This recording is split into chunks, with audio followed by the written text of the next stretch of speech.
aproximadamente, ¿ya? ¿Se escucha, jóvenes señoritas? Buenos días, Lice, sí se escucha. Ya, buenos días. Ya, lo siguiente, jóvenes señoritas, sé que no está, pero está la mayoría, ¿no es cierto? Nosotros hemos hecho el laboratorio el día viernes. Se supone que el día viernes eran 43, ¿no? Pero resulta que estaban en menos cantidad y no sé cuál ha sido el cambio. Yo solo sé de un estudiante que se ha hecho el cambio y me ha comunicado. Entonces, él sí, el día de mañana va a poder ingresar.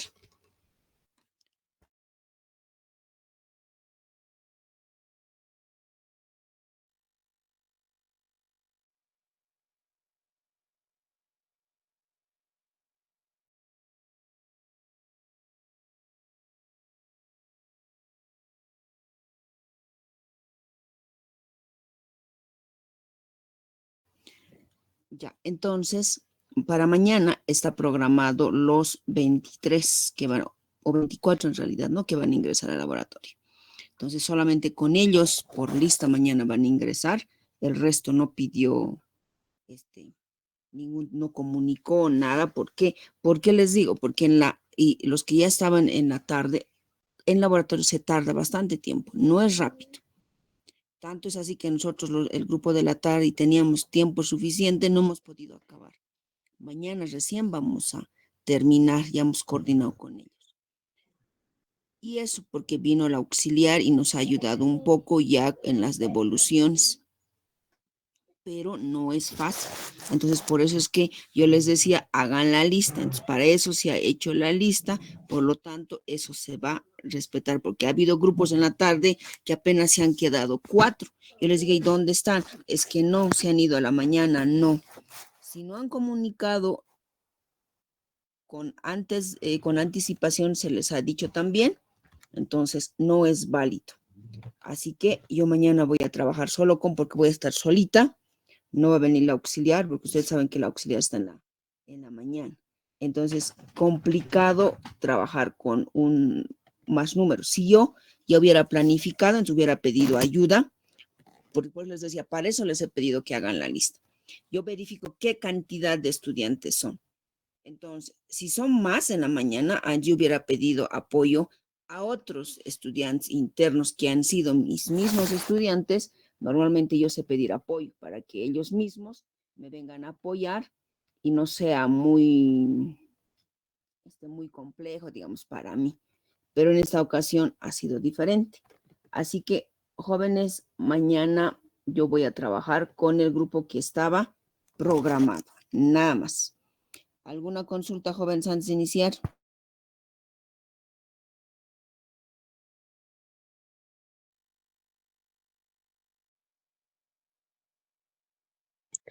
Lice, buenos días. Mañana 8 en punto, ¿no? No, 8:30 les he pedido porque yo estoy de turno esta noche, salgo a las 8 y voy a correr, entonces 8:30. También la de laboratorio está a esa hora. Gracias, licenciada.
Ya, jóvenes, por favor, enseguida iniciamos. No sé, no está queriendo abrir, está tardando en abrir el documento, por favor.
Ya, ahora sí. A ver, tenía que entrar por otra computadora. Esperen un rato. Voy a apagar esta otra.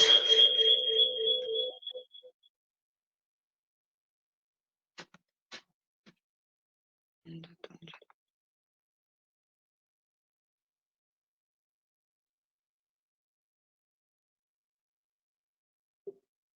Y está ahora sí. Es que no entraba de mi computadora, así que tuve que habilitar otra computadora.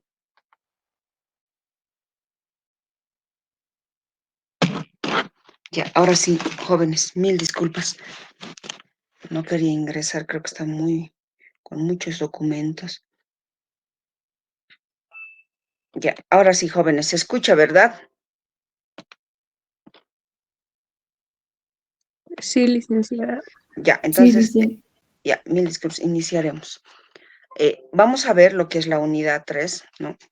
Este también tiene bastantes laboratorios, entonces vamos a ir coordinando y vamos a ir, creo que había buenas ideas de que avancemos, ¿no? Y lo que es la parte práctica lo hagamos directamente en nuestros horarios, pero a ver, lo vamos a ver esa situación. Entonces, vamos a ver el tema 3, que es sistema cardiovascular, ¿ya? Entonces, como generalidades, nosotros podemos decir, ¿no? Que estamos hablando del aparato circulatorio, ¿ya? El aparato circulatorio, ¿no es cierto?, es el encargado del transporte de oxígeno, ¿no es cierto? Estos son oxígeno, nutrientes, lo que corresponde a todo nuestro organismo. Es así que el sistema cardiovascular, pues nos dice,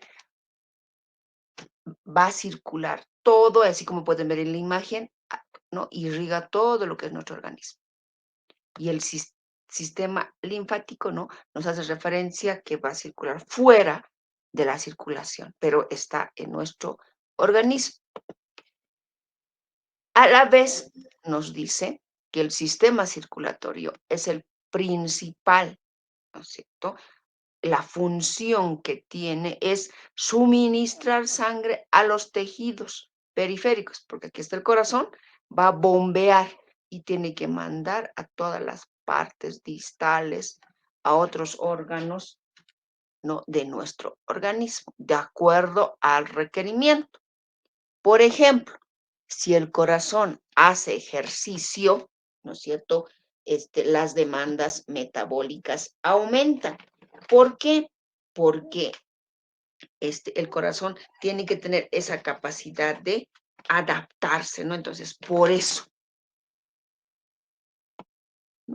También nos dice, todo este sistema que tiene que abastecer, tiene que darle oxígeno, nutrientes, hormonas, sustancias inmunológicas a todos los tejidos y órganos de nuestro organismo. Por eso es bien importante el sistema cardiovascular, ¿no? Y ustedes veían el corazón, ¿no es cierto? La parte de oxigenación, la sangre van unidos, por eso estamos viendo, ¿no? Además, dice, el corazón y el sistema circulatorio deben ser capaces de adaptarse a cualquier cambio, ¿no? Tienen que adaptarse, pero por situaciones, por ejemplo, y hablábamos en la clase, ¿qué tal si el paciente estaba en Guayaramerín? Llega acá, ¿no? Presenta una inestabilidad a la altura. Pero, ¿por qué sucede eso, no? Tal vez nunca ha venido de allá acá, es la primera vez, ¿no es cierto? Entonces, todos esos factores pueden ver. O qué tal desde pequeño ha viajado de La Paz, Santa Cruz, La Paz, Guayaramerín. Entonces, ahí tiene mejor posibilidad de adaptarse. De ahí se dice, ¿no ve? Que a los niños hay que siempre llevarles para que se adapten. Entonces, esa podría ser una de las razones. Pero, sin embargo, hay otras personas sin haber viajado o haber venido aquí a La Paz a nivel de la altura, llegan y están tranquilos, ¿no? Entonces, cada organismo es diferente y se tiene que adaptar.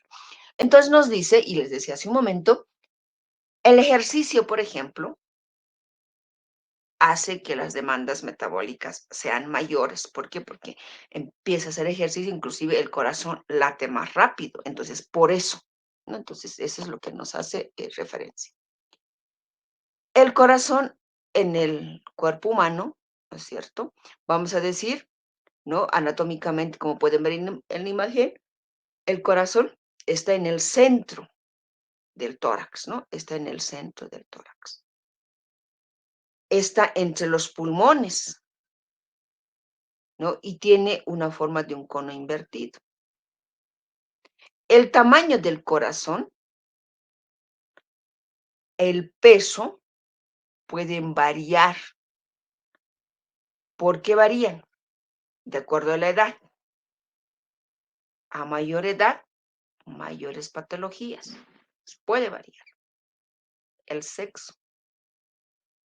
En la mujer se dice que es más pequeño y en el varón es un poco más grande. Entonces, por lo tanto, la frecuencia cardíaca de la mujer va a ser un poco más acelerado entre 5 a 10 latidos por minuto. ¿Por qué? Porque trata de compensar. El peso corporal también, ¿no? Si una persona es gordita, entonces el corazón tiene que hacer un mayor esfuerzo, ¿no? Para satisfacer las demandas metabólicas. El ejercicio físico también, ¿no? El ejercicio. Si uno hace ejercicio, entonces a una persona que no haga ejercicio, entonces va a ser diferente. Y puede estar también en pacientes que tienen cardiopatías ya diagnosticadas, ¿no es cierto? Problemas del corazón, como paciente con insuficiencia cardíaca congestiva, un infarto, ¿no? Entonces, en ellos puede ser diferente, ¿no? Entonces, pues dice en cardiopatías. El peso va a oscilar entre 270 a 300 gramos, ¿no? Y nos dice que nuestro corazón late de 60 a 80 por minuto. De ahí que nosotros manejamos. ¿Cuántos son los parámetros normales? De 60 a 80. Un rango límite o un rango aceptable hasta 100. ¿No? Y más allá estamos hablando de una taquicardia. Entonces nos dice, de 60 a 80 veces por minuto. Cada ventrículo expulsa unos 70 ml por latido. 70 ml por latido va a expulsar, ¿no? Entonces, eso es lo que nos hace referencia, ¿no? Vamos a recordar también la estructura del corazón. La estructura del corazón, ¿no es cierto? ¿No? Entonces, antes que me pase, acá, por ejemplo, lo que me olvidaba decirles, el corazón, los pulmones están protegidos por la caja torácica, ¿no? Por la costilla, están dentro de eso. Entonces yo les decía también, cuando veíamos hemo, veíamos, puede, por ejemplo, cuando yo hago las reanimaciones, ¿no? Voy a hacer compresiones torácicas. Entonces, no tiene que ser muy fuerte, tampoco muy suave. Si es muy fuerte, imagínense, al querer hacer los masajes, ¿y qué tal si es una persona todavía, un adulto mayor, ¿no? O un niño? Por eso es que lo podemos fracturar de las costillitas. Y cuando se fractura una costilla queda en punta. Con eso mismo yo puedo hacer que funcione el pulmón. Entonces puede ingresar un aire, ¿no ve? Entonces, son todas esas situaciones que nosotros que tenemos que ver, ¿no? Porque está protegido, fíjense, el hígado, pero sí se puede palpar donde está en, en el epigastrio, ¿no es cierto? Ahí está, y esto está el diafragma, entonces sí se puede palpar, ¿no? Una parte del hígado. En ese entendido, pues también el corazón tiene sus estructuras, ¿no? Estamos hablando de las capas. Por lo tanto, el pericardio, tenemos una visceral y parietal, ese es el que va a proteger, fíjense, este es el pericardio, ¿no? Aquí está con sus capitas. Ese es el que va a proteger al corazón de cualquier trauma. Pues no va a estar todo cubiertito. Entonces, por lo tanto, y también de posibles infecciones. Entonces, nos dice, el pericardio parietal, ¿no? Aquí tenemos, ahí está, el pericardio visceral, está el miocardio, el músculo cardíaco tenemos, ¿no? Entonces, ahí está. Ahora sí podemos ver. Entonces, pues nos dice, histológicamente, nosotros vamos a dividir lo que es el pericardio, que es la capa externa, la serosa, ¿no? La que facilita este movimiento, ¿no? Entonces, ahí tenemos, puede ser epicardio o pericardio. El visceral, esa es la hoja que está adosado al miocardio, entonces es el que está en contacto con el miocardio y el externo, ese es el que va a proteger el parietal. Entonces, por lo tanto, luego tenemos lo que es el miocardio, como pueden ver acá. El miocardio es la capa muscular que responde a la contracción. Entonces, este es el que se contrae, ¿no es cierto? Se contrae, se relaja.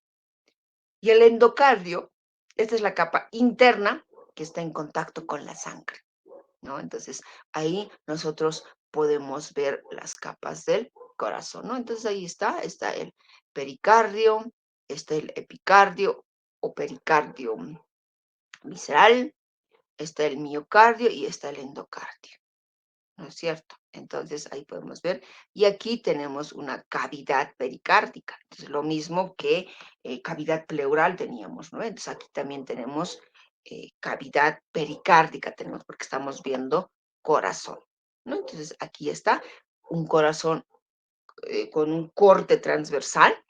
Ahí tenemos las aurículas derecha, izquierda, ventrículo derecho y ventrículo izquierdo, ¿no? Entonces, de la misma manera, esta es lo que es la cavidad pericárdica que tenemos, ¿no? Todo lo que está con grito, ahí tenemos la cavidad pericárdica. Esta cavidad pericárdica, ¿no es cierto? Lo vamos a encontrar. El pericardio visceral, esa capa está unido al miocardio, hemos dicho, aquí está, ese está unido, ¿ya? Y el pericardio parietal es la capa más externa. Y entre ambos hay un espacio. En ese espacio está la cavidad pericárdica, ¿no? Está la cavidad pericárdica. Entonces, por lo tanto, como en neumología, este está ocupado aproximadamente por 20 ml, que puede ser lo mismo, que ayuda para que el corazón no tenga ningún tipo de fricción, ¿no es cierto? Ningún tipo.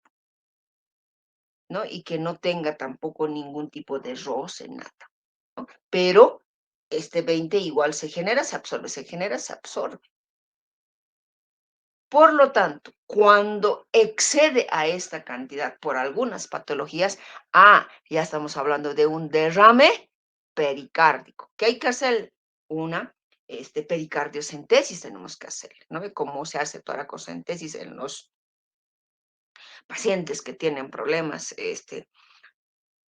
neumológicos por derrame, puede ser por hemo, entonces lo mismo acá. Entonces, esa es como nuestro corazón podemos ver cuando hacemos un corte transversal. Además, el corazón tiene tabiques, ¿no es cierto? Estos tabiques te sirven para hacer la división del corazón como un cruz, ¿no? De modo de cruz. El tabique vertical, ¿no es cierto? Vertical va a dividir al corazón, ¿no es cierto? Derecho e izquierdo. Así lo va a dividir. Derecho e izquierdo. Y el tabique horizontal lo va a dividir, ¿no es cierto? Lo que son las válvulas auriculares y las válvulas ventriculares, ¿no? Ahí está. Entonces, por eso también tiene como una división, ¿no? También el corazón tiene cavidades. Segundo, ¿quién está intentando ingresar?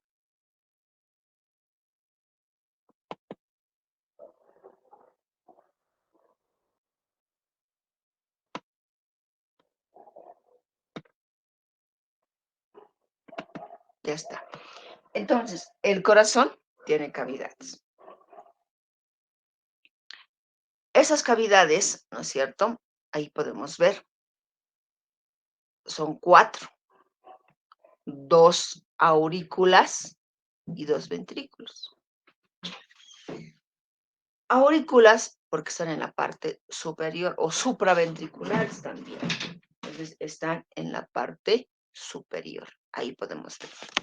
Entonces, tenemos aurícula derecha y aurícula izquierda, ¿no es cierto? Luego tenemos, ¿no?, lo que son las válvulas. Las válvulas, que más vamos a ver más a detalle a continuación, ¿no es cierto? Ahí tenemos tricúspide, todo eso. Entonces tenemos los ventrículos, tenemos acá ventrículo derecho y ventrículo izquierdo. Nos dice que la cavidad más grande del corazón es el ventrículo izquierdo.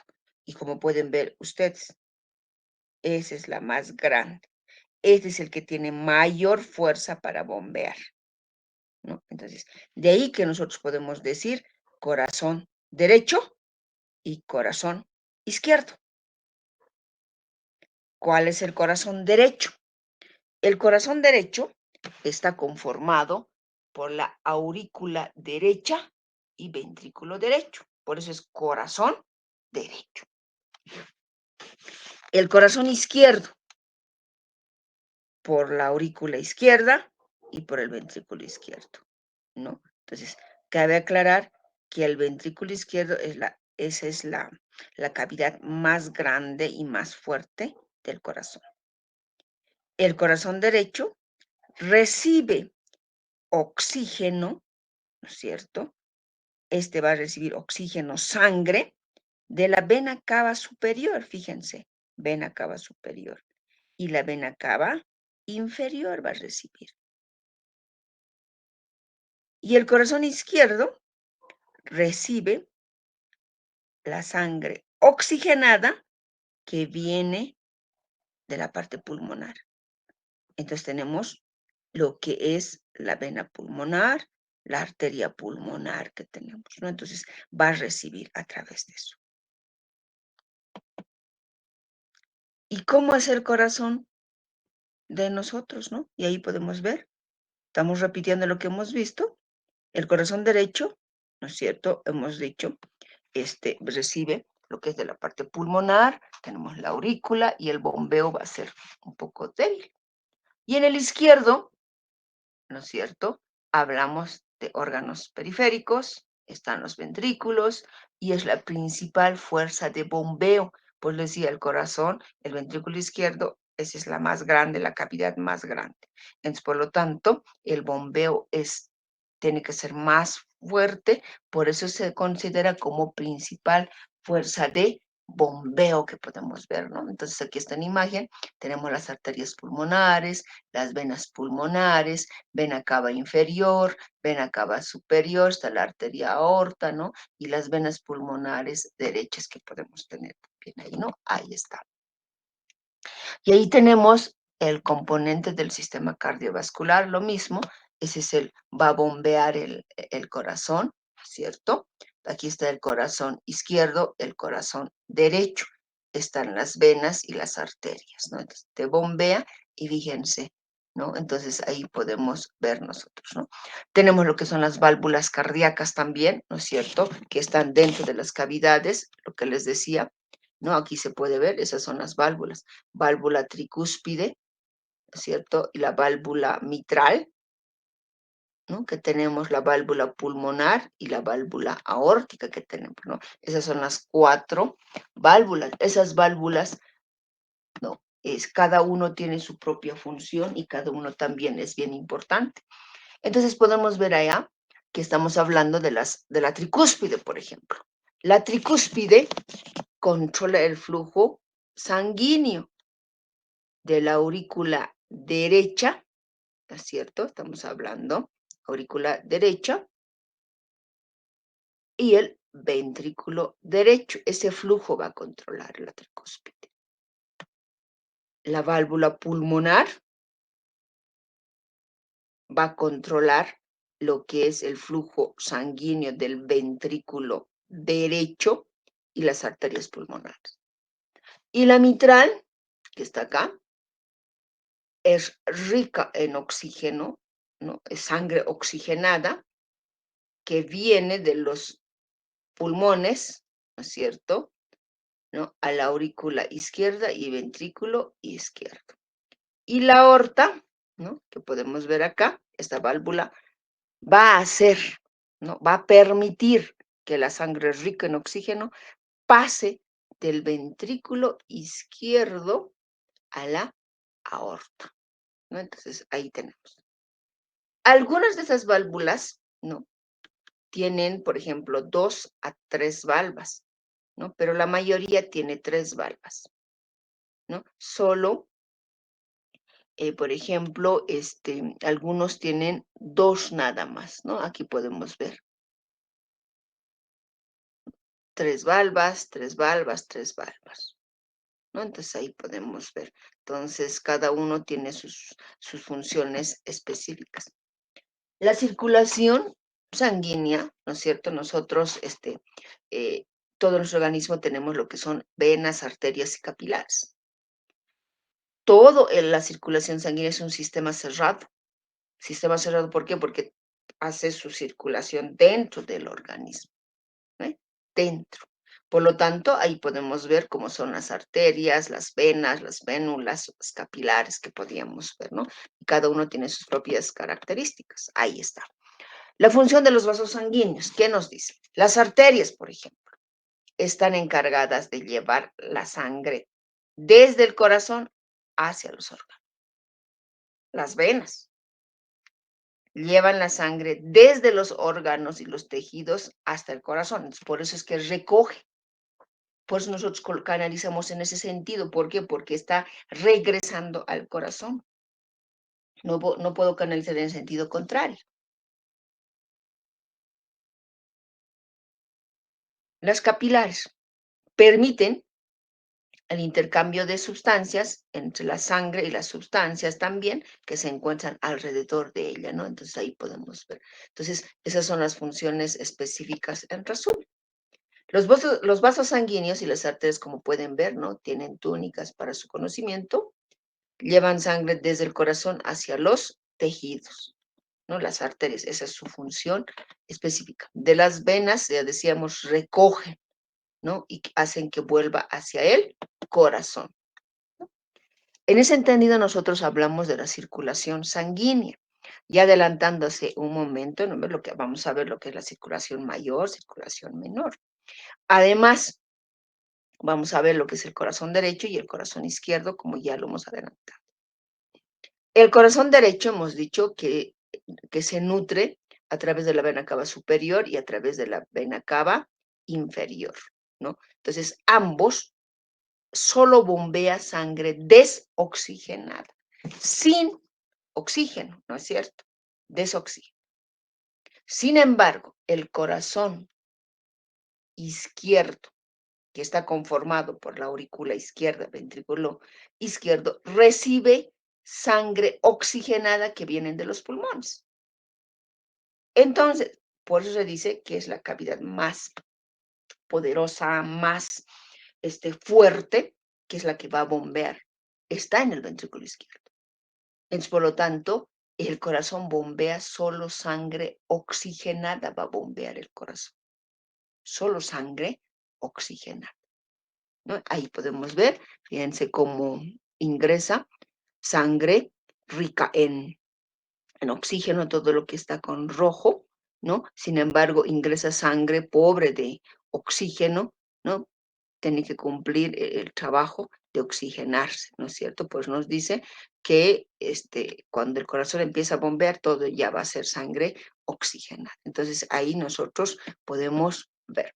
Los vasos grandes de nuestro corazón, en resumen, pues podemos ver, ahí está la vena cava superior, está la vena cava inferior tenemos, ¿no? También tenemos la arteria aorta, la arteria pulmonar, las venas pulmonares, ¿no? Y ahí tenemos. Entonces, estos ingresan, ahí está la vena cava superior, ¿no? Ahí está la aorta, ¿no? Ahí está, no podemos ver. Entonces, eso es, jóvenes, señoritas, anatómicamente. No sé si tienen alguna duda, pregunta, les escucho, jóvenes, adelante. Aunque ustedes también ya han visto anatomía, simplemente recordando lo más resumido posible. Les escucho.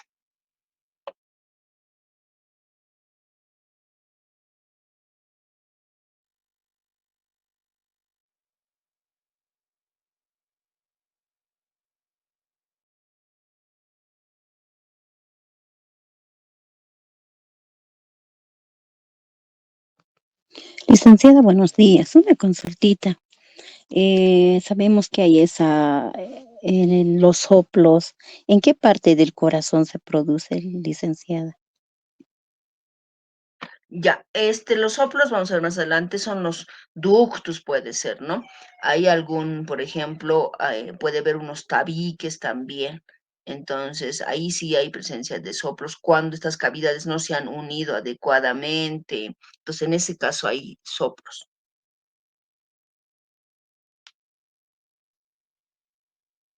Gracias, licenciada. Ya, ¿alguna duda más, jóvenes señoritas?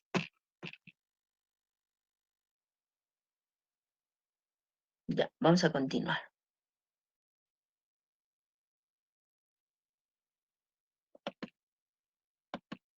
¿Ya? Entonces, tenemos lo que es la función del corazón. ¿Qué significa? ¿No? La función. ¿Cuál es su función del corazón? Aparte de lo que nosotros hemos mencionado. Entonces, por lo tanto, cuando hablamos de la función, vamos a hablar del sistema de conducción del corazón. El sistema de conducción, pues, nos hace referencia al funcionamiento. Entonces, ¿qué quiere decir? Que el corazón es autónomo, porque se va a construir el músculo cardíaco, se contrae de manera autónomo, sin necesidad de que nosotros le estimulemos. O sea, es autónomo nuestro corazón. ¿Por qué es autónomo? ¿Por qué? Porque recibe una transmisión de impulsos nerviosos a través del sistema de conducción. ¿Qué quiere decir?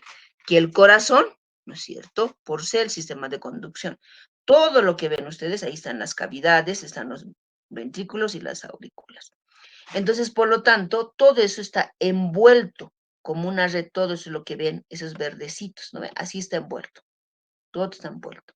Todo eso ese es el sistema de conducción. Por eso se dice que el corazón es eléctrico, porque creen que cuando un paciente hace paro, utilizamos electricidad, ¿no es cierto?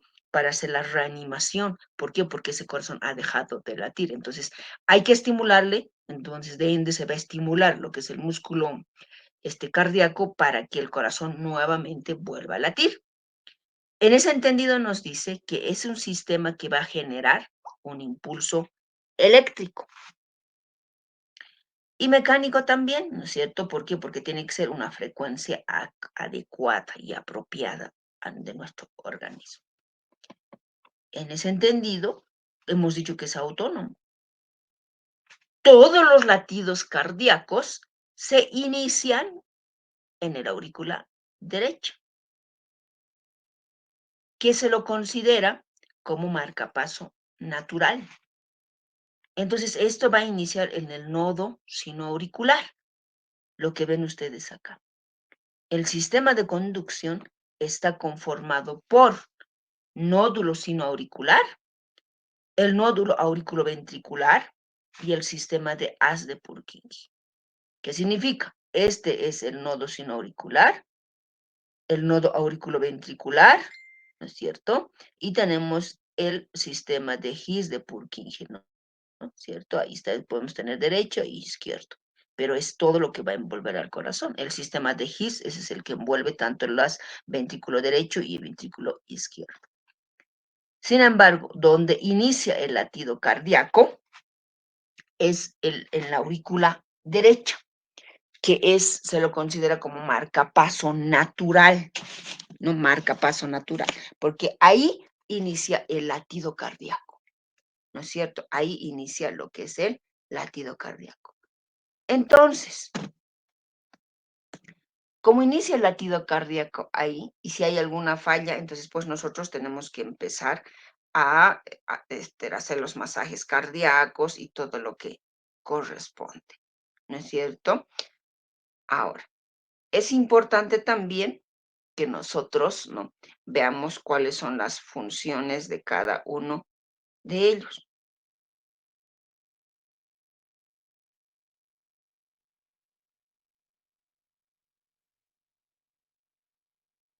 Un segundo, alguien me está escribiendo que no puede entrar y no hay nadie.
Ya, ahora sí continúo.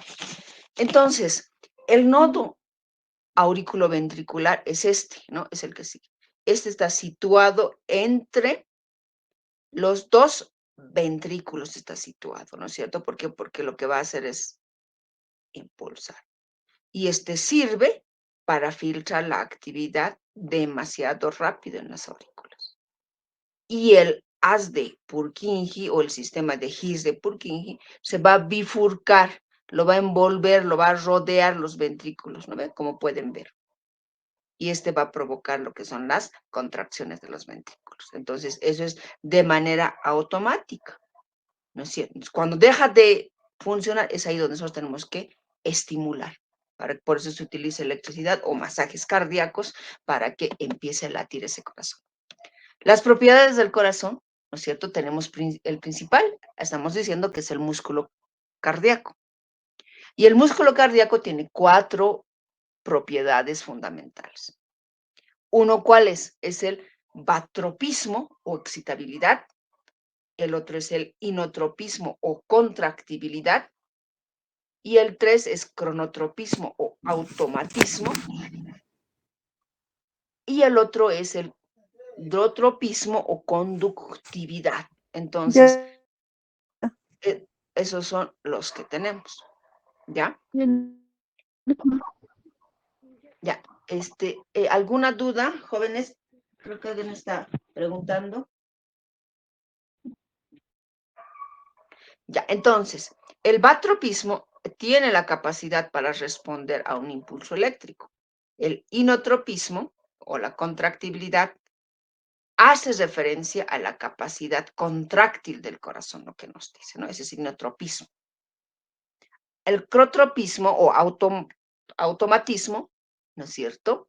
Esa es la capacidad del corazón para iniciar el impulso eléctrico. Entonces, es aquí donde hablamos de un efecto cronotrópico. ¿Qué significa?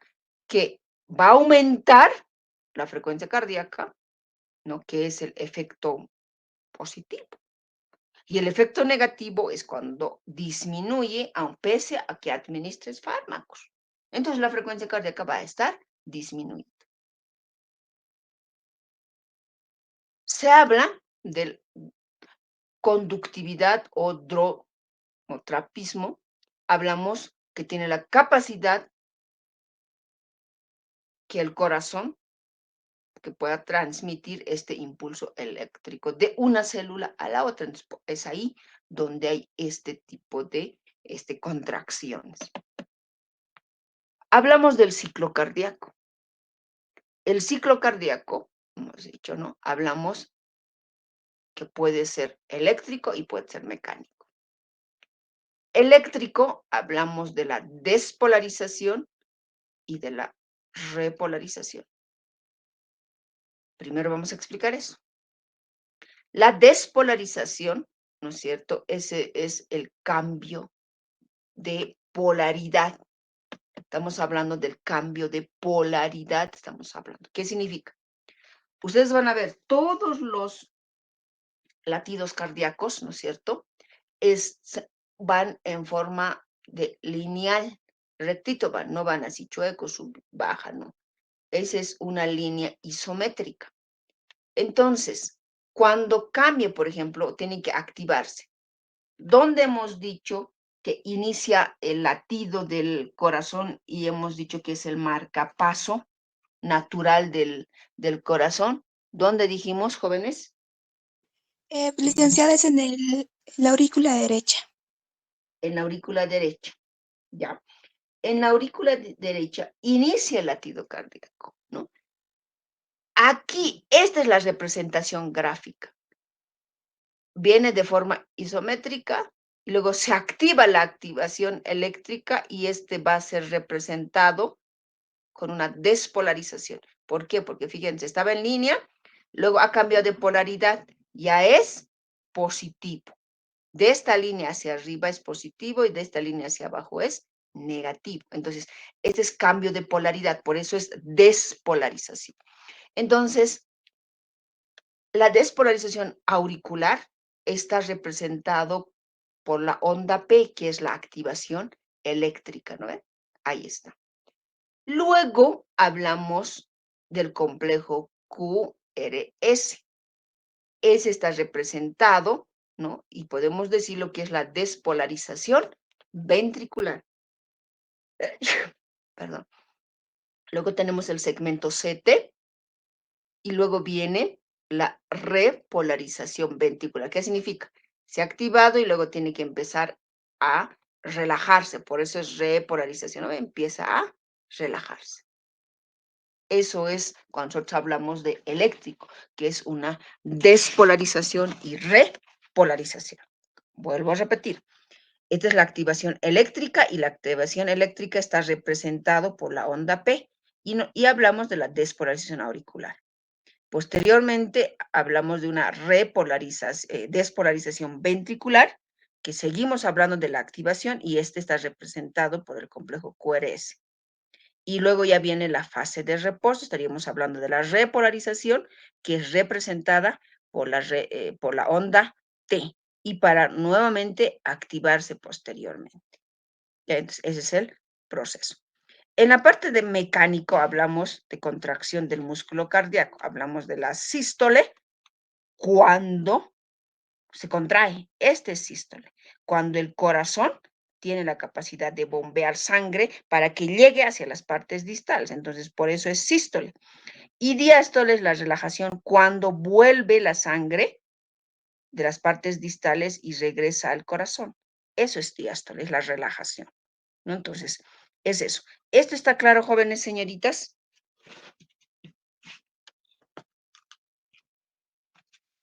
¿Estamos claros, jóvenes señoritas?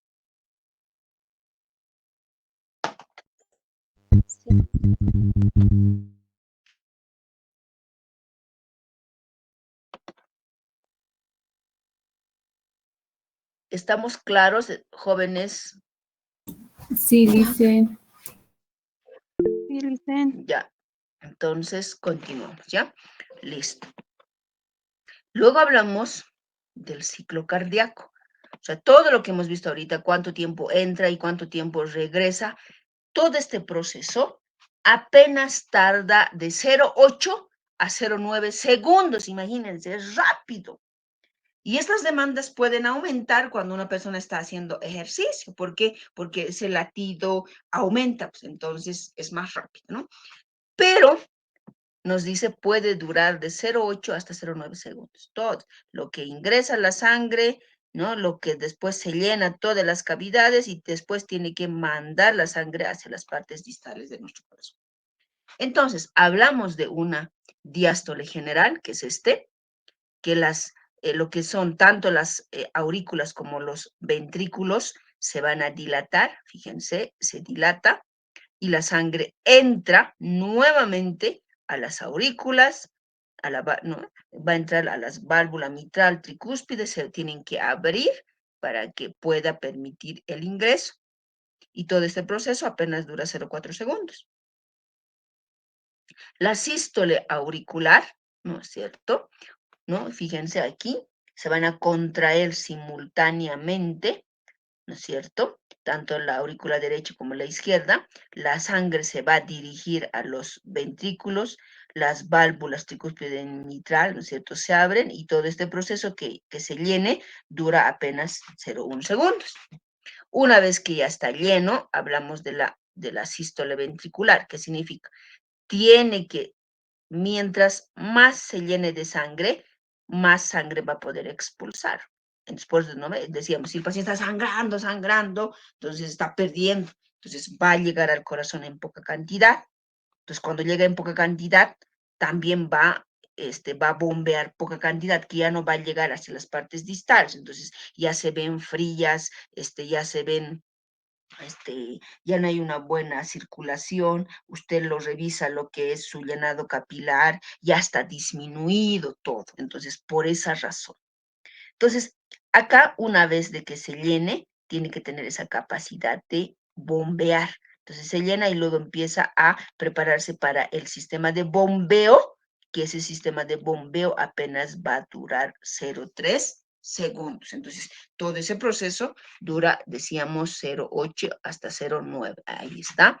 Y nosotros, fíjense aquí, el ciclo cardíaco primero se llena en lo que es en la diástole, ¿no es cierto? En la auricular ya se van llenando y luego en la sístole ventricular ya está lleno y tiene que mandar hacia las partes distales de nuestro organismo, ¿no?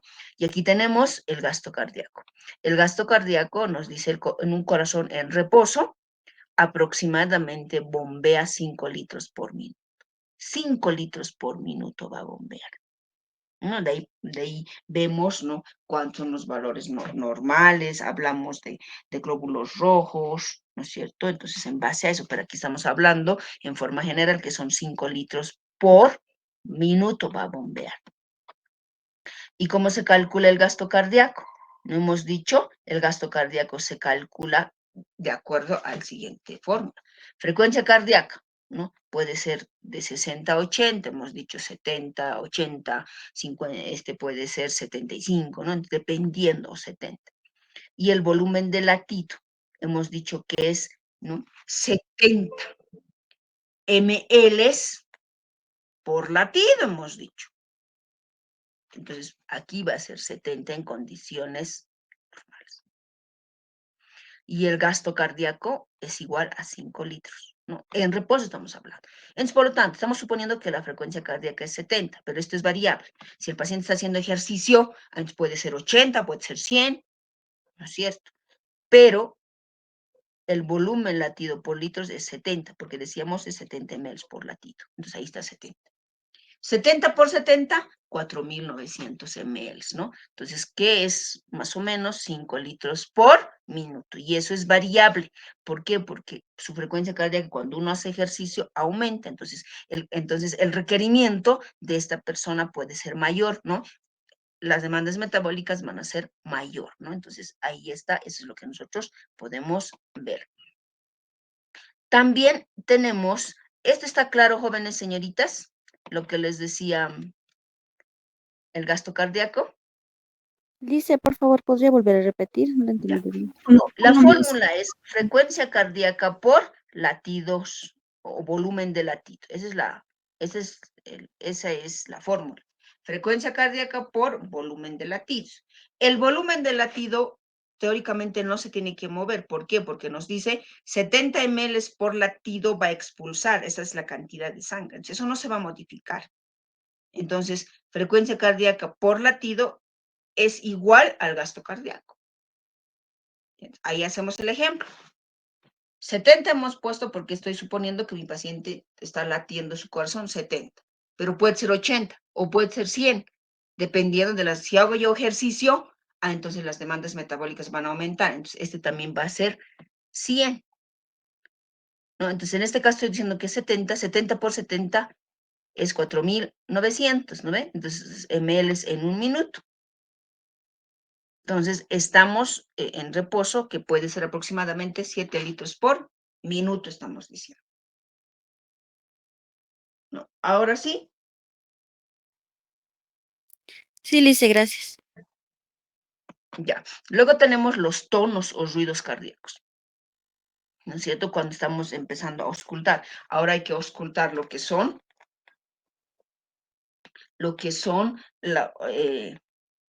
la parte pulmonar, y hemos visto, ¿no es cierto?, cómo han visto los videos, pero que hay que hacer la parte práctica, ¿no?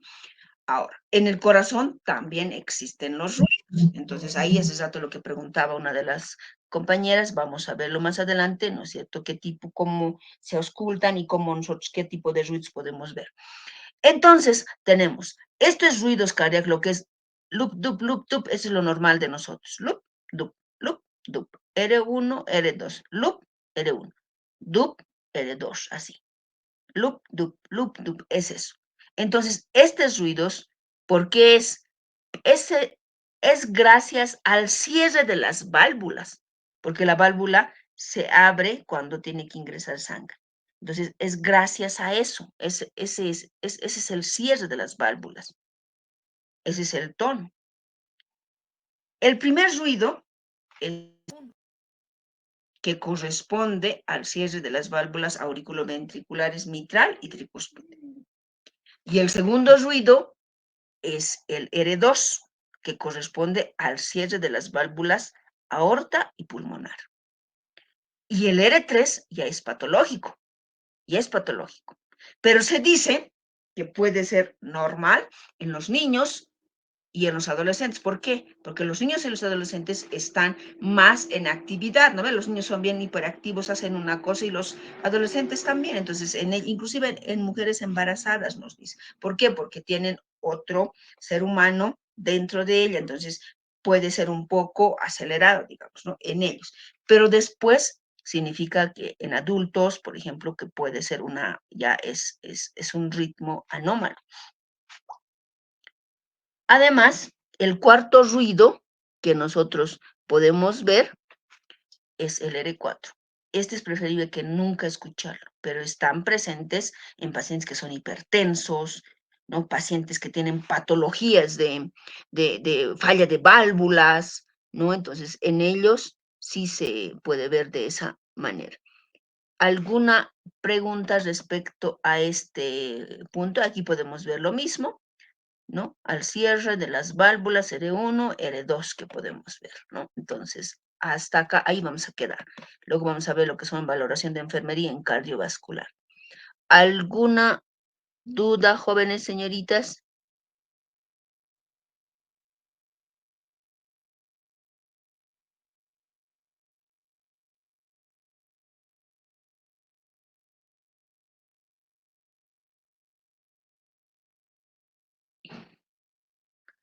Les escucho, jóvenes. Licia, disculpe, por favor, ¿podría volver a explicar acerca de la despolarización, la función del corazón eléctrica, por favor? Ya, ahora voy a volver.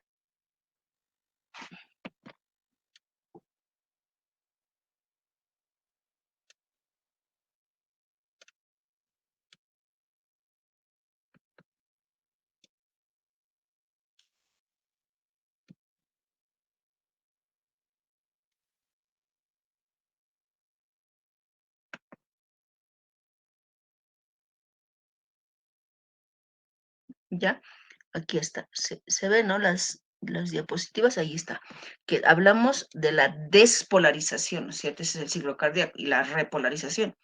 ¿Qué es la despolarización? Es el cambio de polaridad. ¿Qué es el cambio de polaridad? Es cuando se cambia de signo, positivo o negativo. Eso es cambio de polaridad.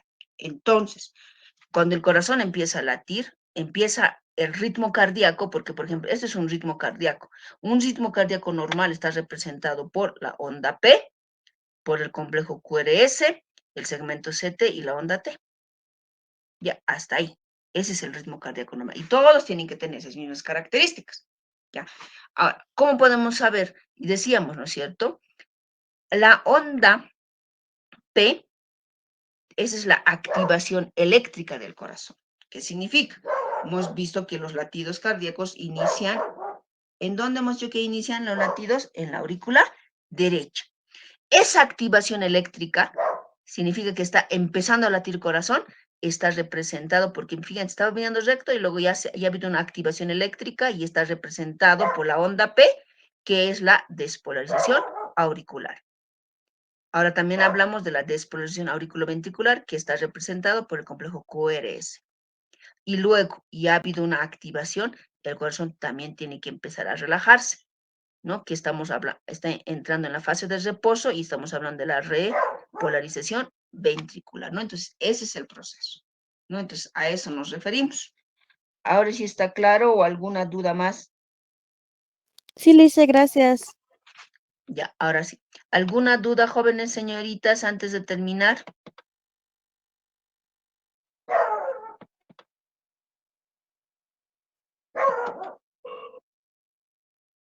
Les escucho, jóvenes señoritas. ¿Alguna duda?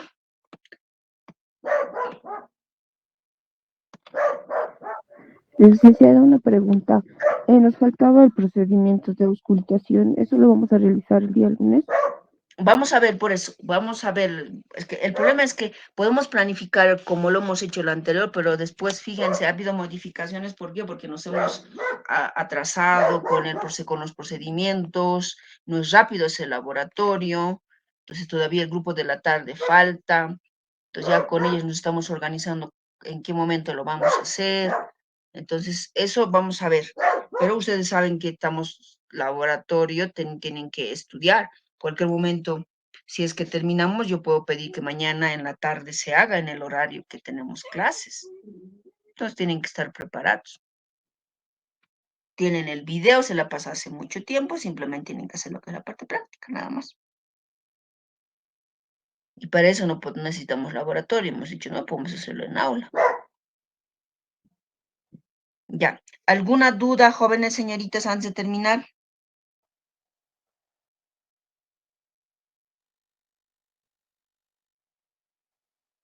Ya, jóvenes señoritas. Entonces, creo que no hay preguntas, hemos terminado por hoy y nos vemos mañana con el grupo de mañana. Y los de la tarde también ya saben a qué hora tienen que venir. Entonces, hasta mañana, jóvenes y señoritas.